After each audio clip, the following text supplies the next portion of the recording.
miocárdio não complicado, eu acho que é interessante a gente começar fazendo um pouquinho de histórico, porque é uma doença relativamente nova, então é interessante a gente ver essa evolução, como que ela foi descoberta, como ela foi descrita, e o que aconteceu na literatura até que se estabelecesse como uma doença definida, né, miocárdio não compactado, que foi definido em torno de 1988, 1990. Muito bom, mas o histórico fala assim, na literatura, a primeira descrição do paciente com miocárdio não compactado foi em 1926, quando um patologista, num achado de necrópsia, de um paciente que tinha ventrículo único, ele observou que no lado direito havia uma caracterização diferente desse miocárdio, levando a um miocárdio um pouco mais de aspecto esponjoso. Ele descreveu esse aspecto em 1926, e vejam, quase 40 anos depois é que vai surgir uma nova descrição, também anatomopatológica, de um autor, o Feld, em 1969. Esses autores, então, mostraram a presença de miocárdio esponjoso biventricular, né? E eles atribuíram a um erro de compactação miocárdica para esses pacientes. Então, em 1969, se encontra esse primeiro relato, né, com o acometimento biventricular de um miocárdio diferente, num aspecto mais esponjoso. Muito bom. Em 1975, outros autores, então, descreveram um paciente com dilatação biventricular associado à trabeculação proeminente também. Bom, então, aí, em 1986 até 1990, então, autores importantes que nós vamos ver à frente, então, Gene e Shin, eles, então, fizeram os primeiros diagnósticos pelo ecocardiograma e validaram essa doença como o termo de miocárdio do ventrículo esquerdo não compactado, né? E começaram, então, a estabelecer como uma doença distinta, uma nova etiologia para esses pacientes, né? Isso foi só em torno de 1990, que o miocárdio não compactado, então, se iniciou, né, no seu histórico de identificação como uma doença estabelecida nova, né, miocárdica. Muito bom. Então, nós temos aí exatos 30 anos de evolução desde da identificação dessa nova variedade de doença acometendo o miocárdio. Então, como definição, nós temos que ela é caracterizada por uma camada fina, compactada na região epicárdica e uma camada não compactada, extensa, na região endocárdica, com trabeculação proeminente, recessos profundos, que se comunicam com a cavidade do ventrículo esquerdo, principalmente a porção distal, na porção apical do ventrículo esquerdo, mas não com a circulação coronariana. Bom, nós, então, vimos a classificação das miocardiopatias na aula anterior. Então, o miocárdio não compactado, pela classificação da Organização Mundial de Saúde, de 1996, ela se encaixa, então, no outras, né? Na classificação americana, de 2006, ela fica, então, como uma cardiomiopatia primária porque acomete exclusivamente ou principalmente o coração, né? E dentro da primária, dentro do grupo das genéticas, né? Muito bem, na classificação europeia, ela continua como uma cardiomiopatia no outros, né? Familiar, não classificado também, mas agora o outros com um aspecto familiar genético envolvido nessa cardiomiopatia, né? Muito bom. Bom, vamos falar um pouquinho de prevalência e epidemiologia da doença, né? Então, é uma doença rara. A prevalência da cardiomiopatia hipertrófica anda lá na faixa de 0,2% a 0,5% da população. A miocárdio não compactado, a literatura é bastante desigual, mas vai de 0,014% até 1,3% da população. É bem mais baixa do que a apresentação da cardiomiopatia hipertrófica. As descrições na literatura mostram um predomínio um pouco mais para os homens em relação às mulheres, né? Essa doença, ela tem membros da família que são afetados, né? E que na literatura é bastante controverso, de 18% a 50% se estabelece uma forma familiar para esse grupo de pacientes. Na nossa casuística aqui do INCOR, nós temos 216 casos diagnosticados com miocárdio não compactado até a presente data. Desses 216 casos, nós temos que, comprovadamente, da forma familiar, 10% dos casos. 10% existe uma possibilidade. Então, tem um histórico familiar que fica meio na dúvida, mas que seria possível que fosse o familiar descrito também acometido pela doença. E 80% do restante dos pacientes não temos a descrição de outras pessoas da família com a mesma doença do paciente em questão. Então, variamos aí de 10% a 20% na forma familiar e em torno de 80% na forma isolada, né, da apresentação. Isso na nossa casuística. Bom, na patogênese, então, na microscopia eletrônica não tem um padrão histológico específico para essa miocardiopatia. Ela pode ser uma forma isolada e pode ser também uma forma associada a outras doenças, né? Doenças neuromusculares ou outras cardiopatias, até cardiopatias congênitas, né? Então, presença de anomalia de Epstein, cardiopatias congênitas cianóticas, doenças metabólicas que podem estar associadas juntos, né, ao miocárdio não compactado também. A nossa casuística, então, dos 216 casos aqui do Instituto do Coração, a gente tem uma porcentagem 51% para o sexo feminino e 49% para o sexo masculino. E vejam que esse é um slide interessante, que é a apresentação dos pacientes com a idade. Então, nós vamos ver, com os dados à frente, de que é uma cardiomiopatia importante, significativa, uma cardiopatia de mortalidade elevada, agressiva.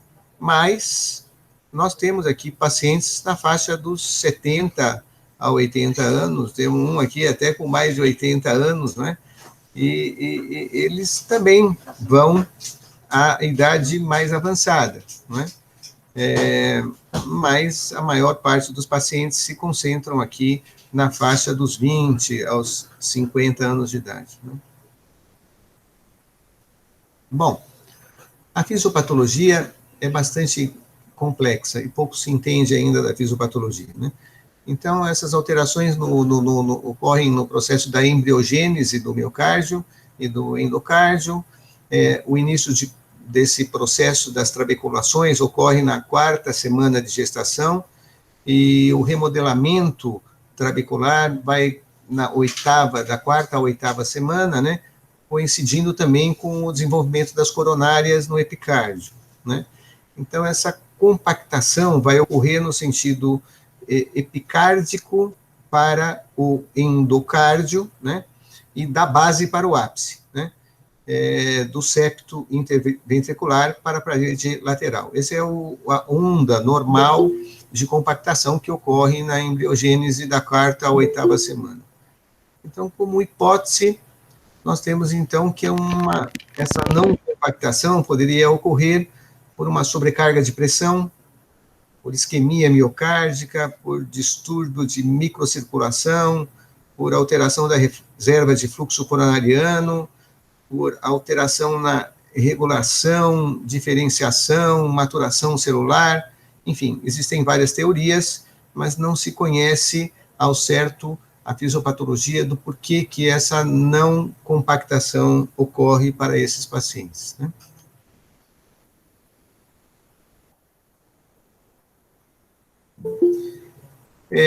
Sabe-se que há, então, um envolvimento do ventrículo direito, em um número também bastante controverso na literatura, talvez na metade dos casos, e que esses pacientes, alguns trabalhos mostram que o envolvimento maior do ventrículo direito traz um prognóstico pior para esses pacientes, né?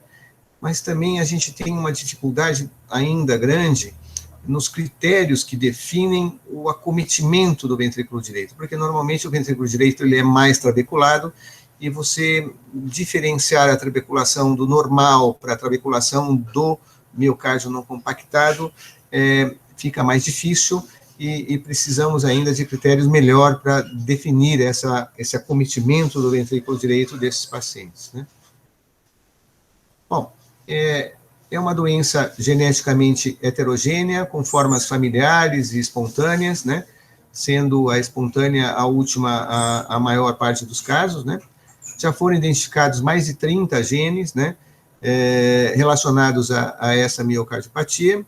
São genes do citoesqueleto, proteínas do sarcômero, proteínas citoesqueléticas, proteínas ligadas à actina cardíaca, às mitocôndrias, enfim, são genes diversos, e a cada momento surgem novos genes envolvidos aí com o miocárdio não compactado, né,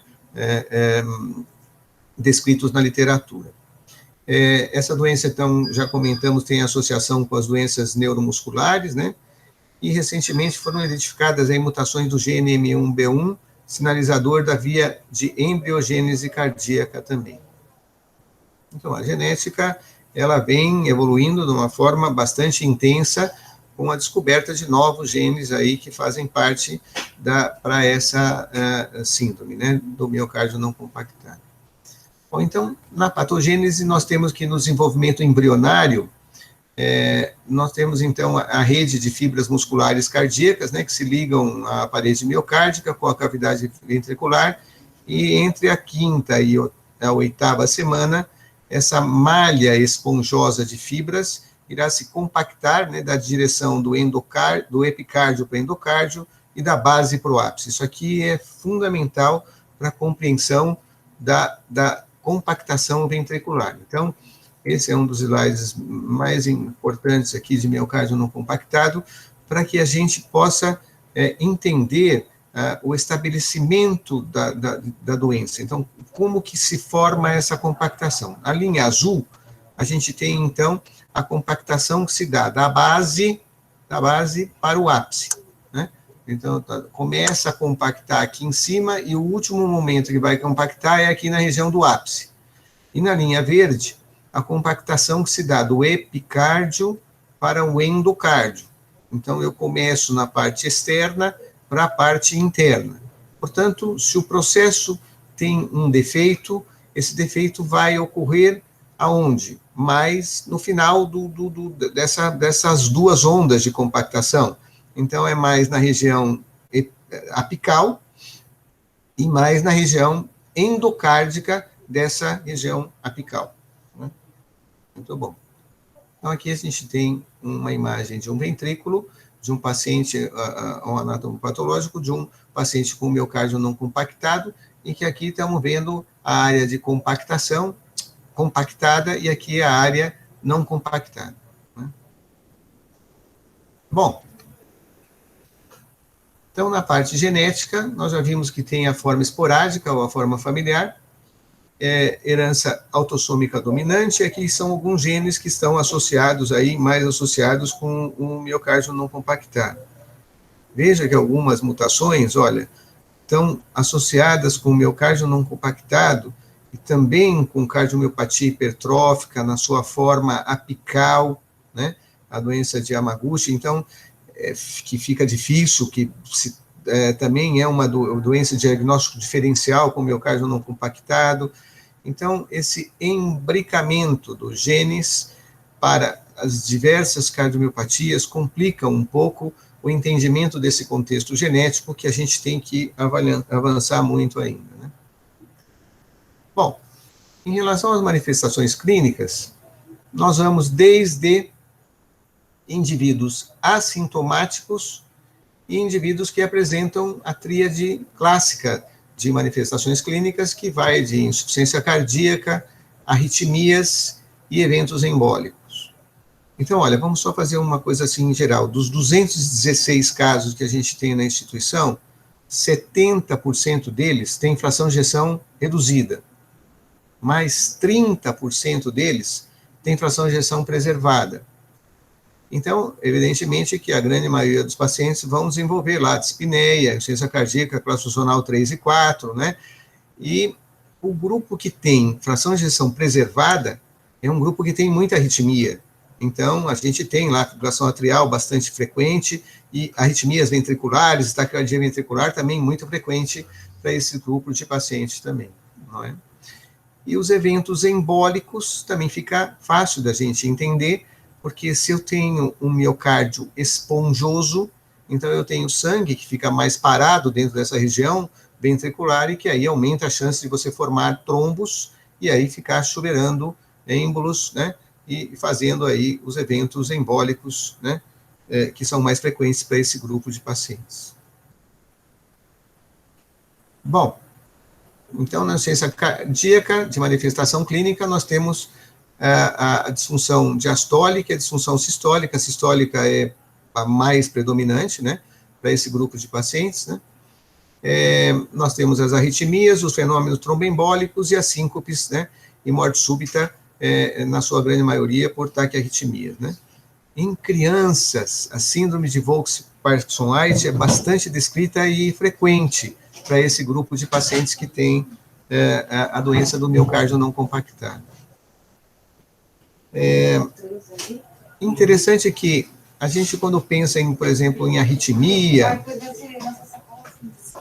em morte súbita, então, igual que, por exemplo, quando se pensa em cardiomiopatia hipertrófica, a presença do realce tardio leva ao pensamento de que essas fibroses presentes, por exemplo, na cardiomiopatia hipertrófica, podem ser fatores desencadeantes de arritmia, e aí sim justificar um maior risco de eventos de morte súbita por fenômenos arrítmicos. Então, se a arritmia aqui em miocárdio não compactado também é uma manifestação importante e é uma manifestação de mortalidade importante também, deveríamos encontrar fibrose nesse grupo de pacientes com uma frequência mais intensa.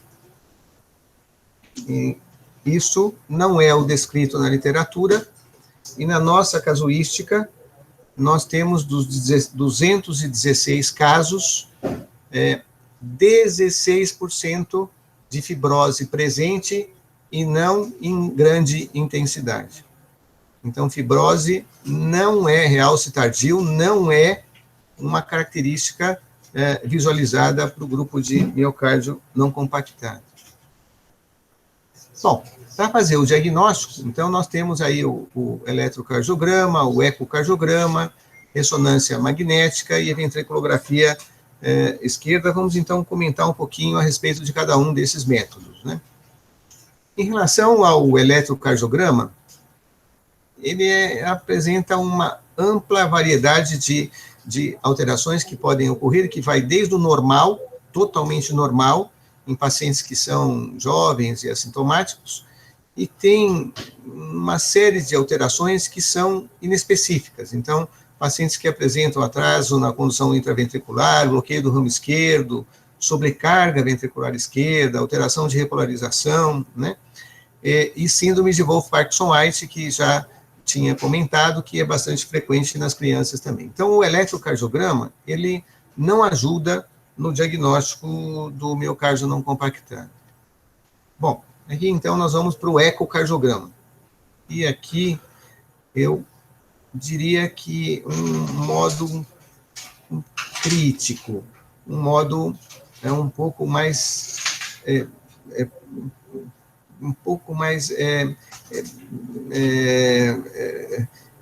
confuso do que na sua definição para cardiomiopatia hipertrófica. Então, o Dr. Edmundo deixou claro na reunião de ontem que ainda no Brasil a gente usa o ecocardiograma, que é um método mais fácil.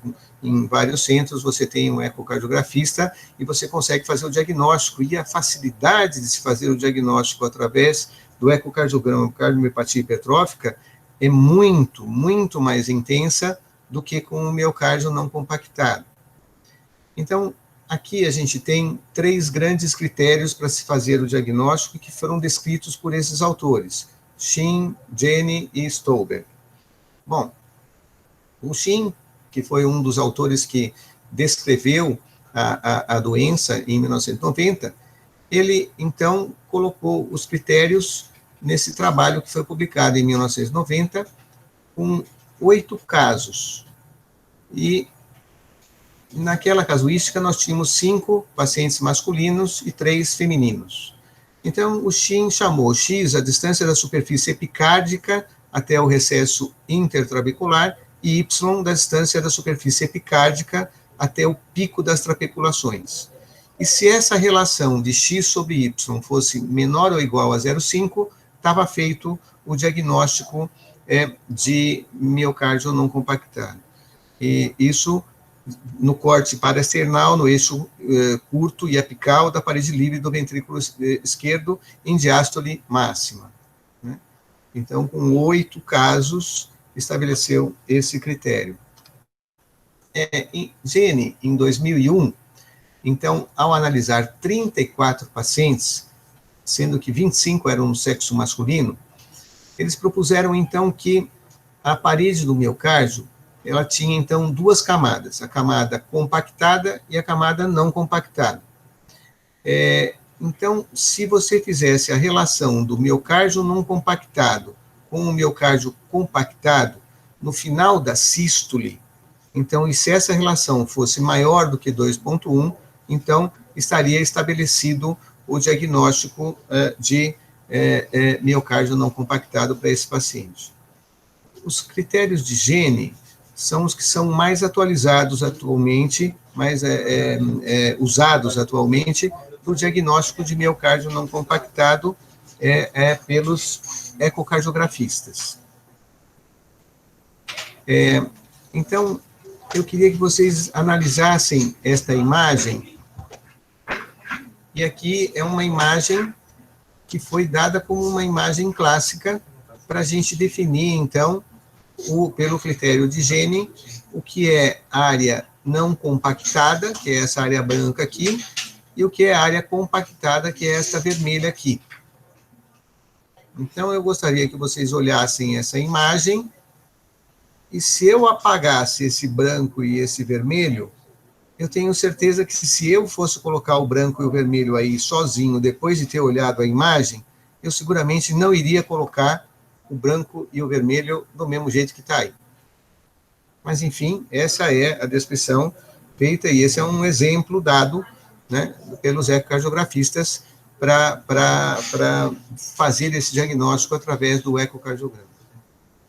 Muito bom. E Stolberg mostra que existem, nesse miocárdio esponjoso, essas trabeculações aqui, né, entradas no miocárdio, na parte não compactada, e que essas entradas, elas podem ser visualizadas pelo ecocardiografista. Então, em 2002, Stolberg, através dos critérios de Viena, eles estudaram 62 pacientes, sendo 42 do sexo masculino, e eles definiram que se houvesse a presença de mais de 3 trabeculações na parede ventricular esquerda, com localização apical dos músculos papilares, e visível em um único plano de imagem, apical de 4 câmaras. Então, se eu visse mais de 3 ou mais trabeculações, então esse seria um paciente com o diagnóstico de miocárdio não compactado. Como eu falei, o critério mais usado é o de Gene. Muito bom. Para o diagnóstico ecocardiográfico de miocárdio não compactado. Então, está aqui, esse é uma imagem clássica dada como uma referência para mostrar aqui a trabeculação dentro do ventrículo, que eu já acho difícil de vê-la, mas está aqui a trabeculação, está aqui a trabeculação. Enfim, esse é um paciente que aqui deve ser outra trabeculação. Aqui esse é um paciente com miocárdio não compactado que preencheu os critérios de Stolber. Então, vocês viram que é bem diferente daquela imagem que está lá no que o doutor Edmundo mostrou, que está certo que era uma imagem muito intensa, me lembro, acho que tinha 50 e poucos milímetros de septo, era uma exacerbação, mas era gritante. Você olhava aquilo e não precisava nem de ser cardiologista para ver que tinha uma alteração. Aqui é difícil de contar essas trabeculações e eu acho muito difícil de separar aqui esta linha branca e essa linha vermelha. Bom, por que eu estou insistindo nisso? Porque para fazer o diagnóstico, se eu não tenho um método fácil de acesso, eu tenho mais dificuldade para conseguir diagnosticar esses pacientes. Então, eu tenho um paciente com miocárdio não compactado. Aí eu preciso avaliar a família. Aí, na família, eu tenho que pedir o ecocardiograma, mas eu tenho dificuldade no ecocardiograma. Dentro da instituição, do Instituto do Coração, um número grande desses 216 pacientes de diagnósticos que nós temos de miocárdio não compactado, um número muito grande foi feito somente pela ressonância nuclear magnética. O ecocardiograma não visualizou a não compactação. A gente tem vários pacientes em que a ressonância, mais de uma, mostra a não compactação, miocárdio não compactado, e os ecos não conseguiram ver. É certo que os ecos podem ter sido feitos por médicos menos experientes, mas são médicos menos experientes dentro da instituição do Instituto do Coração, com aparelhos bons para fazer o exame. Então, não é tão simples fazer esse diagnóstico só com um ecocardiograma. Com isso, a gente pode estar subestimando muito a presença da incidência desta doença, uma vez que o método ideal, nós vamos ver à frente, é a ressonância, e a ressonância não está acessível a todos os pacientes. Então, talvez a incidência seja maior e o método que a gente tenha ainda não é o ideal para fazer o diagnóstico, assim, de uma forma mais corriqueira. Bom, aí se eu usar aí novas técnicas aí do ecocardiograma, o Doppler tecidual, o SPECT tracking, ou então o eco tridimensional, será que eu melhoro a minha acurácia, na minha diagnóstico para esses pacientes? Então, isso aqui é uma tabela que foi feito um resumo, nós fizemos um resumo no ano passado dos trabalhos que tinham publicados na literatura em relação a strain.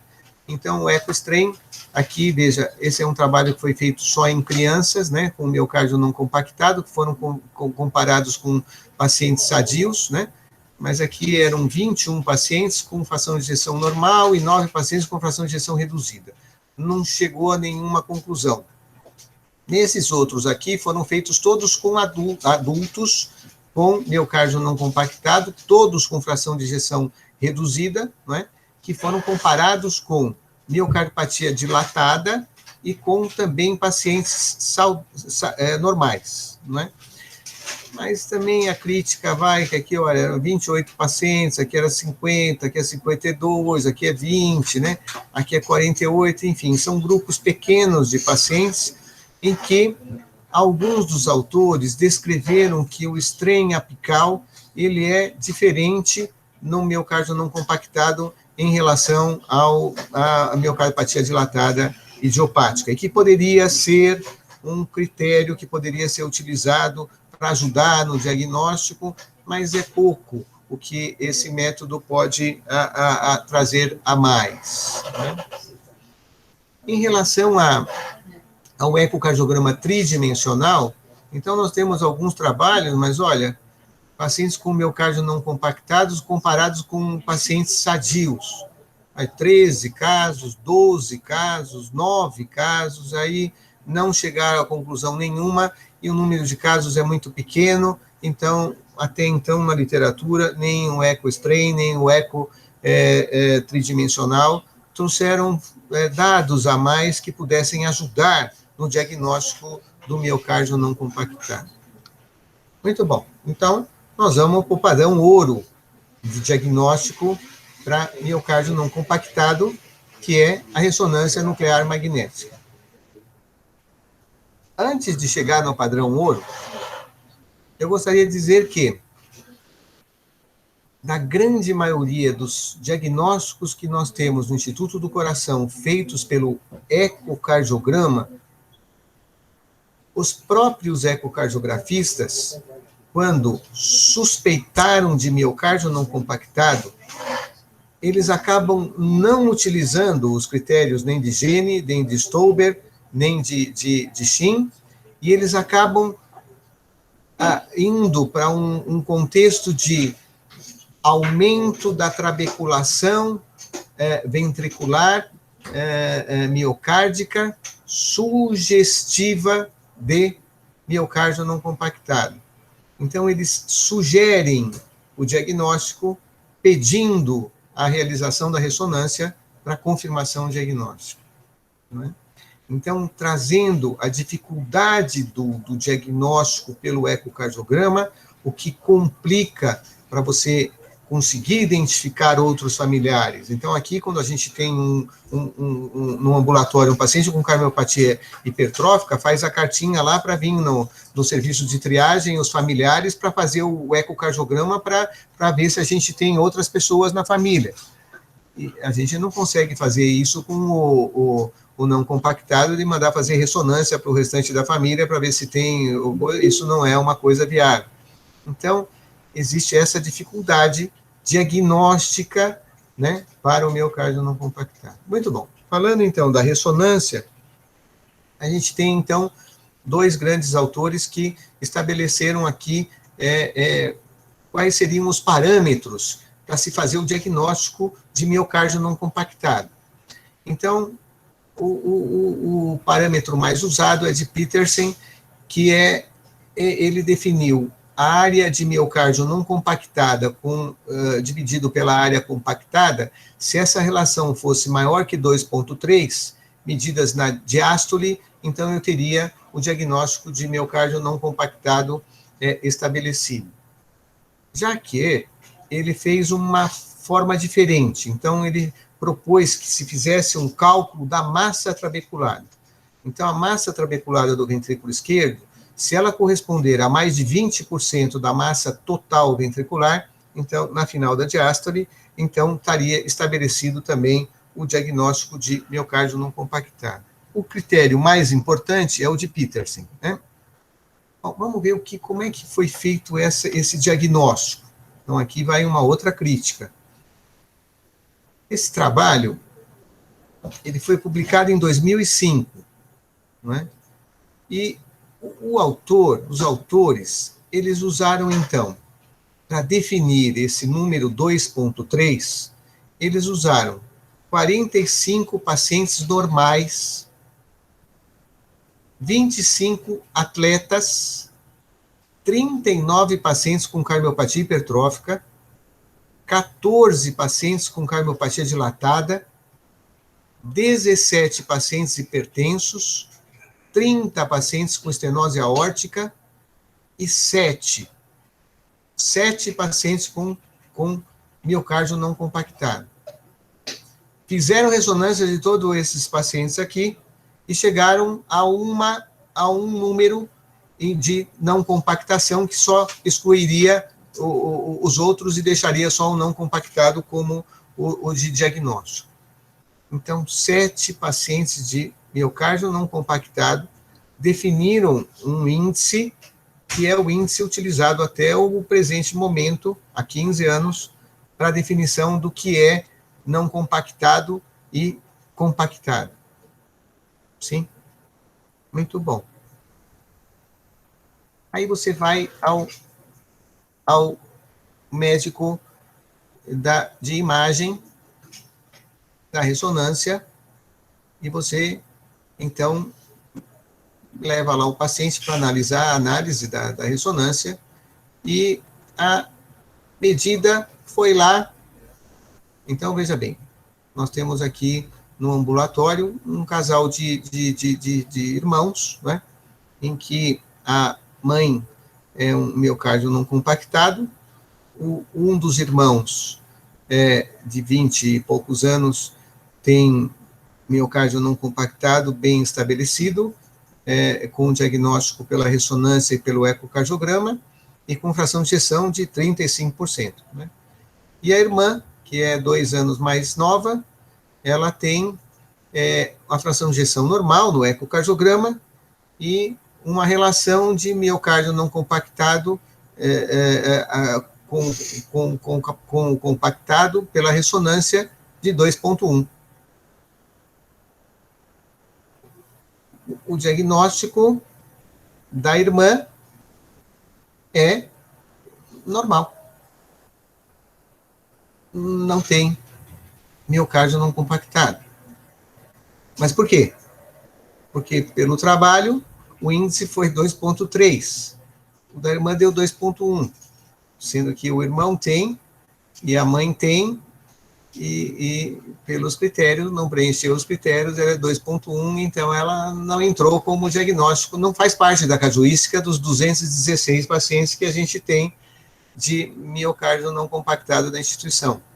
É evidente que ela continua em segmento, irá fazer outras ressonâncias à frente, enfim, tudo leva a crer que ela seja também um miocárdio não compactado, mas o que a gente tem de método para fazer o diagnóstico até então não permite estabelecer que ela seja um miocárdio não compactado, não é?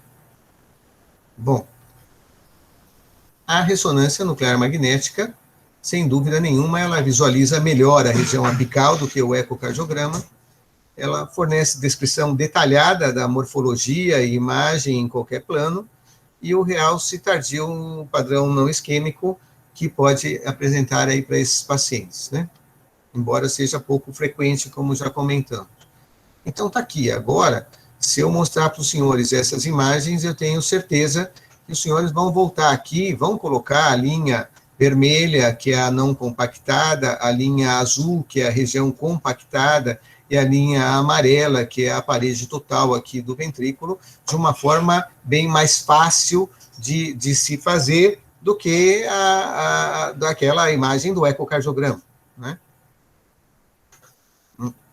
Então, aqui, outra imagem de ressonância, que aqui é o vermelhinho, é a área compactada, todo esse azul aqui é a área não compactada. Esse aqui é um caso extremo, né?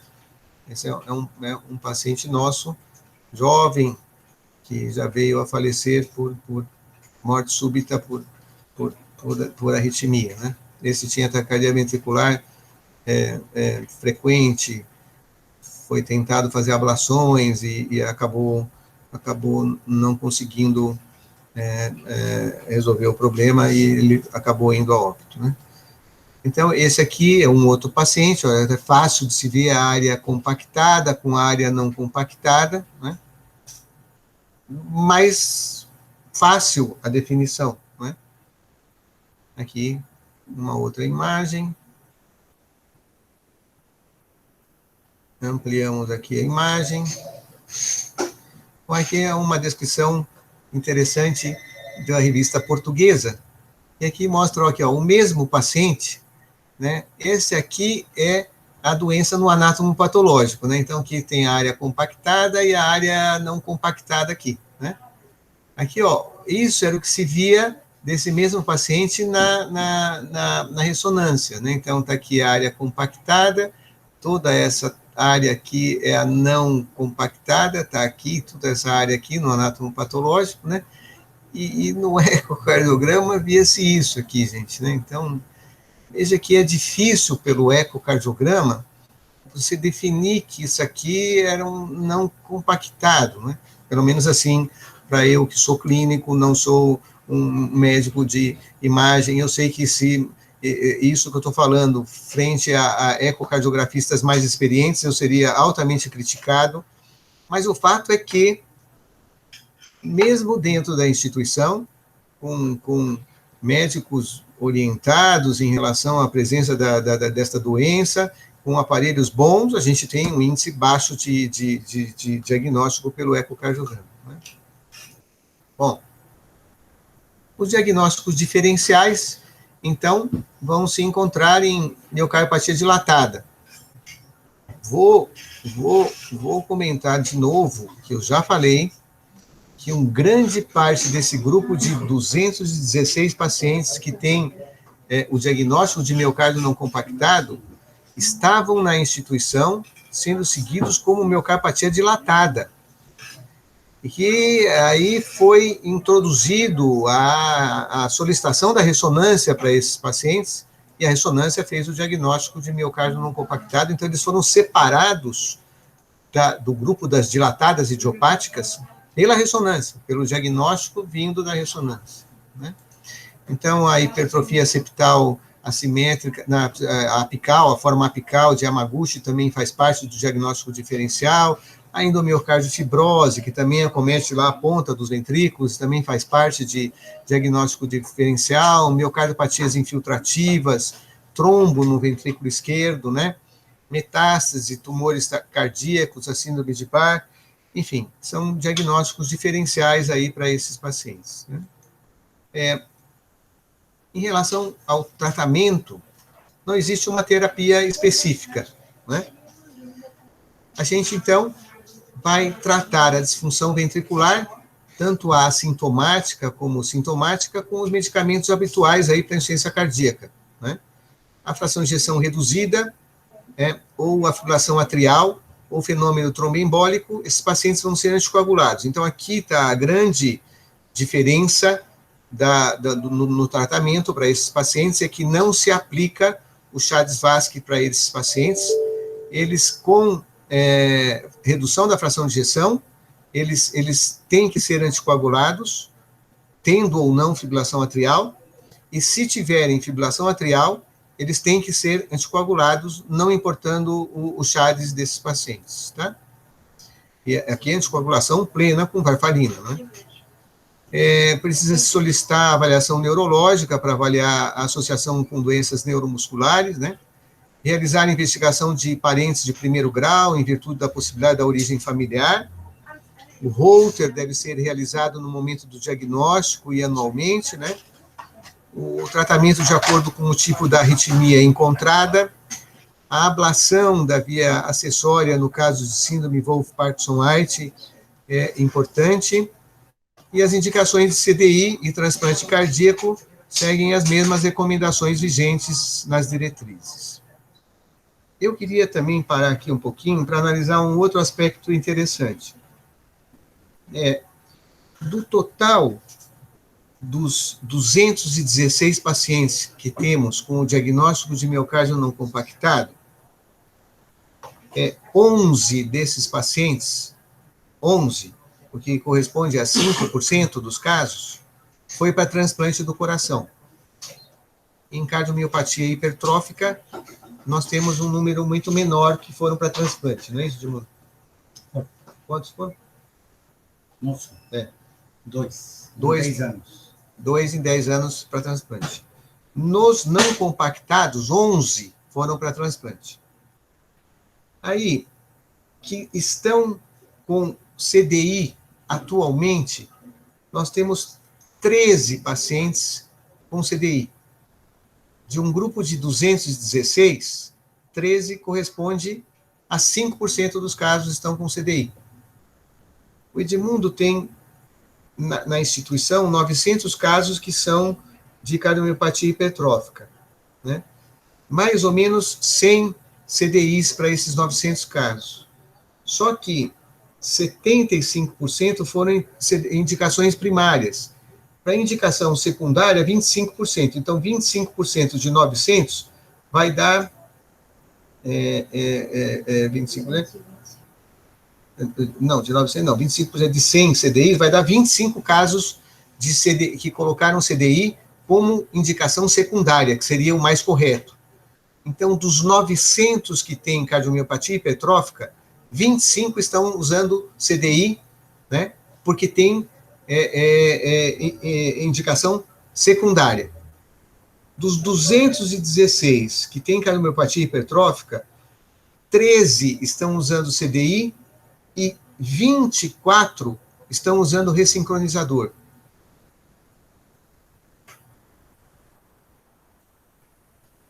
E foram 11 transplantados. Dos 216 pacientes que têm esse diagnóstico de miocárdio não compactado no Instituto do Coração, nós temos vivos hoje em segmento 110 pacientes. Já morreu a metade. Portanto, é uma cardiomiopatia muito mais agressiva, muito mais grave na sua evolução do que a cardiomiopatia hipertrófica e mesmo do que o grupo de 15% da cardiomiopatia hipertrófica, que é o grupo mais intenso na sua evolução não tão boa. Então, trata-se de uma cardiomiopatia de evolução ruim e que precisaríamos de um diagnóstico mais efetivo, né? Não temos ainda o diagnóstico, temos, mas através de um método que é caro e não acessível a toda a população de forma fácil, né? E que tem uma evolução bastante agressiva, né, com o passar do tempo. Bom, o tratamento também vai com IECA, ABRA, beta-bloqueador, diurético, né, para o grupo que tem IC, ressincronizador, para os pacientes que têm indicação normal para ressincronizador com insuficiência cardíaca e transplante cardíaco, arritmia também com ablação, principalmente no grupo de Wolff-Parkinson-White, e CDI também com as indicações de CDI todas convencionais. A única coisa que muda mesmo no tratamento para esses pacientes é que fração de ejeção menor que 40% já está indicado a anticoagulação. FA não se aplica, CHADS tem que entrar com anticoagulação. Teve história de tromboembolismo, tem que entrar com a anticoagulação. O grupo que tem fração de ejeção normal e é assintomático é polêmico, mas alguns centros usam o AS sem uma comprovação na literatura de forma convincente, né? Bom, o segmento para esses pacientes deve envolver sempre o Holter, o ecocardiograma, a ressonância nuclear magnética, o estudo genético e a avaliação neurológica, isso seria o ideal, né? O prognóstico é incerto, um espectro bastante altamente variável para esses pacientes, mas, no geral, o prognóstico é bastante ruim, né, principalmente para o grupo que tem a fração de ejeção reduzida, né? Os assintomáticos ou oligossintomáticos precisam de um diagnóstico precoce para ter um melhor segmento, né? Esses pacientes, e arritmias, fenômenos tromboembólicos e sinais de insuficiência cardíaca são fatores de piora de prognóstico acentuado, né? Bom, em relação a atividades esportivas, é uma questão que se coloca com frequência. O que se tem na literatura é que pacientes que têm fração de ejeção menor que 50%, anormalidades no eletrocardiograma, arritmias cardíacas, né, ou que sejam sintomáticos com história familiar de cardiomiopatia, não devem realizar atividades competitivas, né? O grupo que tem miocárdio não compactado, é assintomático, tem função sistólica normal, não foi evidenciado taquiarritmia, não tem antecedente de síncope, este grupo poderia ser liberado para atividades esportivas competitivas com um nível de evidência classe 2B-C. Então, é o que temos para esta doença até o presente momento. Então, é uma doença nova ainda, a gente tem muito que conhecer e que aprender ainda de miocárdio não compactado, mas é uma doença que faz importante no grupo das miocardiopatias. Então, acho que era isso que eu tinha para apresentar. Tem um caso clínico, mas aí o caso clínico é grande, eu acho que está o suficiente, então, num outro momento a gente pode aí entrar na situação dos casos clínicos, né? Então, se alguém tiver alguma pergunta, por favor, estamos aí à disposição.